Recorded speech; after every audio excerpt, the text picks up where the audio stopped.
అంటే స్థూలంగా జిఎస్డిపి అంటారు. మీ అందరి ఆదాయం ఎంత ఉందో అంత అప్పు రాష్ట్రం పైన ఉంది. ఇది తప్పకుండా మనమే కట్టాలి. ఈ విషయం కూడా చూడాలి. మన ఆదాయం గవర్నమెంట్ ఆదాయానికంటే ఈరోజు మనం కట్టవలసిన అప్పులకు వడ్డీ, అప్పులు ఇన్స్టాల్మెంట్స్కి సరిపోయే పరిస్థితి వస్తూ ఉంది. ఈరోజు రాష్ట్రంలో ఎక్కడ చూసినా రైతు ఆత్మహత్యలు, ఇరిగేషన్ ప్రాజెక్ట్స్ అని రివర్స్లో పోతున్నాయి. నిరుద్యోగం తాండవిస్తా ఉంది. బంగారు లాంటి రాష్ట్రాన్ని 30 ఏళ్ళు వెనక్కి తీసుకెళ్లిపోయారు. అందరూ ఒకటే మాట అడుగుతున్నారు. మళ్ళీ మీరు వచ్చిన తెలుగుదేశం జనసేన అధికారంలోకి వస్తే మీరు రాష్ట్రాన్ని ఏ విధంగా బాగు చేస్తారని అడిగారు. నేను ఒకే మాట చెప్పాను. సంకల్పం ఉంది, చేసిన అనుభవం ఉంది, మళ్ళీ బాగు చేసే పార్టీగా మేము ముందుకు పోతామని చాలా స్పష్టంగా చెప్పాను. ఇక్కడే మీరు చూస్తే ఎక్కడ చూసినా కుంభకోణాలు. ఎప్పుడన్నా చూసారా తమ్ముళ్ళు? ఇసుక నేనున్నప్పుడు ఫ్రీ ఇసుక, ఎవరు కావాలంటే వాళ్ళు తీసుకెళ్ళొచ్చు. ఈరోజు ఎక్కడైనా ఇసుక తీసుకుపోయే పరిస్థితిలో మీరున్నారా? మీ పొలంలో మట్టి మీరు తీసుకుపోయే పరిస్థితి ఉందా ఈరోజు? అంటే దానిపైన కూడా ఇసుక పైన పెద్ద కుంభకోణం.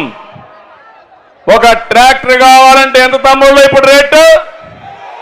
5,000. ఈ డబ్బులు ఎక్కడికి పోతుంది? తాడేపల్లి కొంపకు పోతుంది సాయంత్రం అయితే. ఇంకో పక్క మద్యం నాసి రకం, అవునా కాదా? పేదవాళ్ళ రక్తాన్ని దాగే పరిస్థితికి వచ్చారు. ఎక్కడ చూసినా ఇష్ట ప్రకారం మద్యం కానీ మైన్స్ లో కానీ కుంభకోణాలు జరిగే పరిస్థితి వస్తా ఉంది. లక్షల కోట్ల రూపాయలు కుంభకోణాలు చేస్తున్నారు. ఈ పేదవాడి రక్తాన్ని మా తమ్ముడు తీసుకొచ్చాడు. క్వార్టర్ బాటిల్ తప్పకుండా మందు బాబులకు అందరికీ శుభవార్త.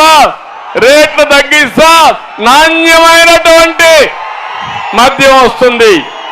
మీ జీవితాలతో ఆడుకోను. రోజంతా కష్టపడి కొంతమంది శారీరక బాధలు మర్చిపోవాలని సాయంత్రం అయితే ఒక క్వార్టర్ బాటిల్లో దాంట్లో ఆఫ్ వేసుకోవాలనుకుంటే ఈ దుర్మార్గుడు మిమ్మల్ని దోచేస్తున్నాడు. జలగమారుగా మీ రక్తం తాగుతున్నాడు. తప్పకుండా నేను అండగా ఉంటా. మీకే కాదు మొత్తానికి కూడా న్యాయం చేసే బాధ్యత నాదని మిమ్మల్ని తెలియజేస్తున్నా. 10 రూపాయలు మీకు ఇస్తున్నాడు, మీ జోబీకి కన్నం పెడుతున్నాడు, 100 రూపాయలు లాగేస్తున్నాడు. ఇది ఎక్కడ న్యాయం అని నేను అడుగుతున్నా. ఈరోజు ఈ రాష్ట్రంలో నియంత పోకడలు, అంతేకాకుండా ఎవరన్నా మాట్లాడితే ఒక అహంభావ ధోరణి, మామూలు కాదు, నియంత్రణ కంటే మించిపోయాడు. ఎవరన్నా మాట్లాడితే వాళ్ళందరినీ కేసులు పెడతాడు, దాడులు చేస్తారు, పోలీసులు వస్తారు, కేసులు పెడతారు, జైల్లో పెట్టేస్తారు.